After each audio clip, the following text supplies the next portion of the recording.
محترم سامعین، السلام علیکم ورحمۃ اللہ وبرکاتہ۔ آج کا ہمارا سبق آیت نمبر 10 اور آیت نمبر 11 سورہ بقرہ کی۔ اعوذ باللہ من الشیطان الرجیم، بسم اللہ الرحمن الرحیم۔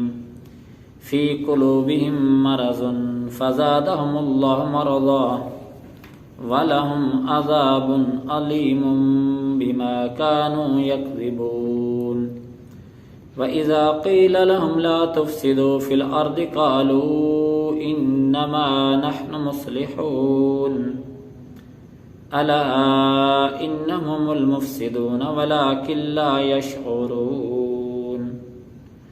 صدق اللہ مولانا العظیم۔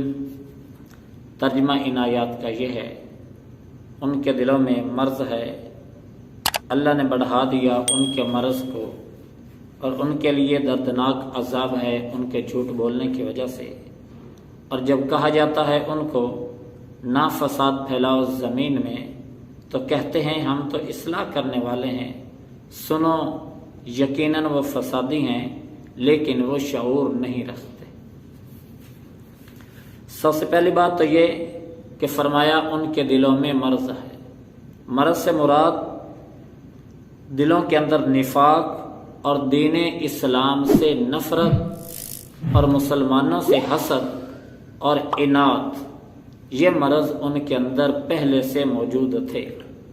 اب قرآن کریم کے نزول اور اسلام کی شوکت کو دیکھ دیکھ کر ان کی وہ بیماری اور بڑھتی چلے گی۔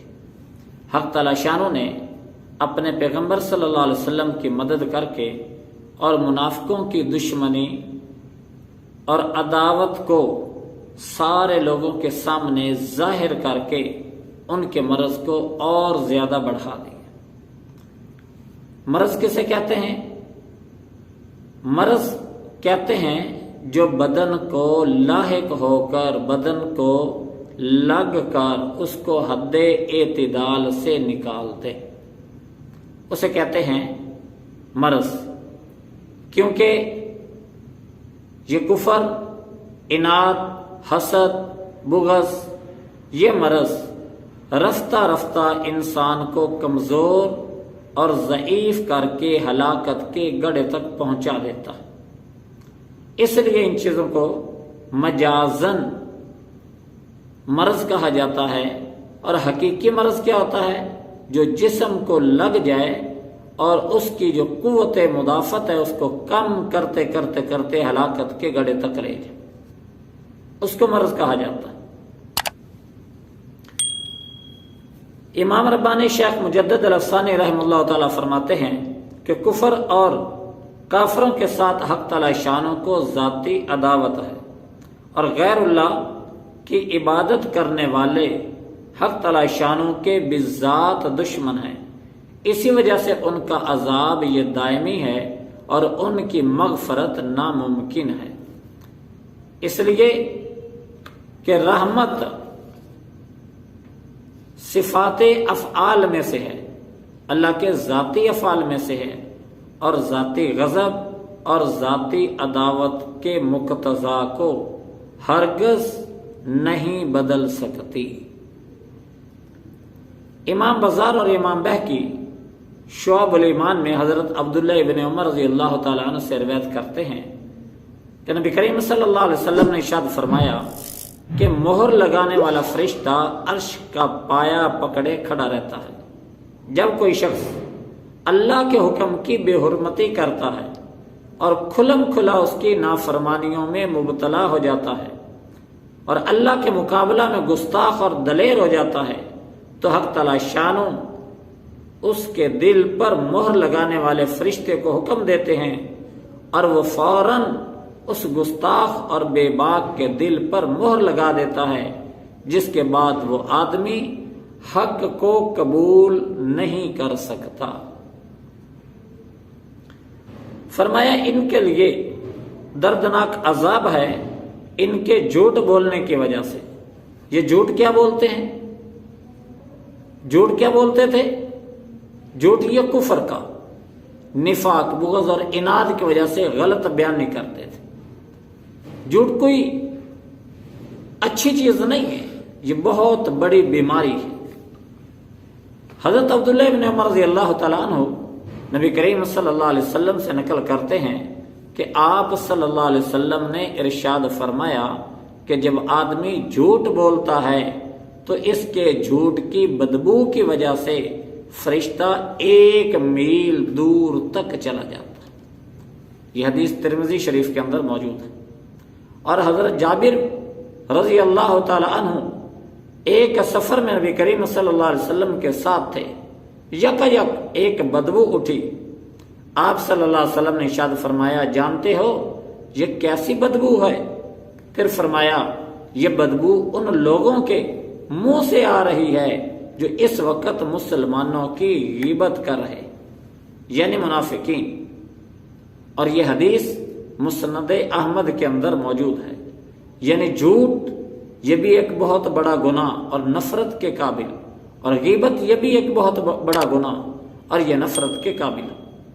اور جب ان لوگوں کو کہا جاتا ہے کہ زمین کے اندر فساد نہ پھیلاؤ تو کہتے ہیں ہم تو اصلاح کرنے والے ہیں۔ کیا مطلب یہ کہ یہ جو فساد پھیلاتے تھے اس کی کئی وجوہات تھی۔ پہلی وجہ، خواہشات نفسانیہ کے اندر یہ لوگ منہمک تھے، پھنسے ہوئے تھے، اس وجہ سے یہ احکام شرعیہ سے کاہل اور متنفر تھے۔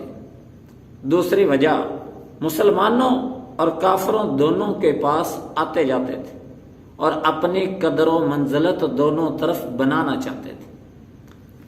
تیسری وجہ، کفار سے نرمی، مدارات اور مخالطت سے پیش آتے تھے اور امور دین کی مخالفت پر، کفار پر اصلاً مزاحمت نہ کرتے تھے۔ یعنی ان سے کسی قسم کی کوئی لڑائی، کوئی جھگڑا نہیں ہے۔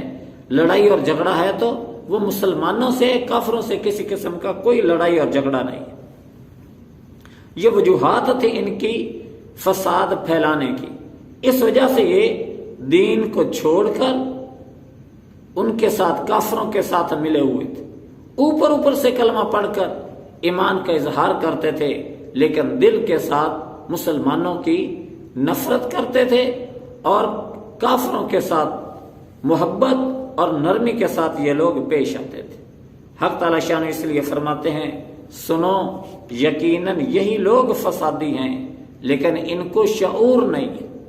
شعور کا معنی میں نے پہلے بتا دیا کہ شعور اتنی سی عقل کو کہتے ہیں جس سے ایک جانور اپنے مالک کو پہچان لیتا۔ ان کو اتنا شعور بھی نہیں ہے۔ اور جب ان کو کہا جاتا فساد نہ پھیلاؤ تو یہ کیا کہتے ہیں؟ نہیں ہم فساد نہیں پھیلاتے، ہم تو اصلاح کے لیے لگے ہوئے ہیں۔ دونوں گروپوں کو ملانے کی کوشش کرتے ہیں کہ مسلمان اور جو کافر ہیں یہ دوبارہ سے ایک ہو جائیں اور یہ مل جل کر رہیں۔ حالانکہ کفر اور اسلام دونوں اکٹھے نہیں ہو سکتے۔ یہ تو یوں ہے جیسے آگ اور پانی کو ایک برتن میں اکٹھا کرنا۔ آگ اور پانی جیسے ایک برتن میں اکٹھے نہیں ہو سکتے، ایک مقام پر اکٹھے نہیں ہو سکتے، اسی طریقے سے اسلام اور کفر یہ دونوں بھی اکٹھے نہیں ہو سکتے۔ یا اسلام رہے گا اور یا کفر رہے گا، اور جب اسلام آئے گا تو کفر دم دبا کر بھاگ جائے گا۔ حق تعالی شان قرآن کریم کو سمجھ کر اس پر ہم سب کو عمل کی توفیق عطا فرما۔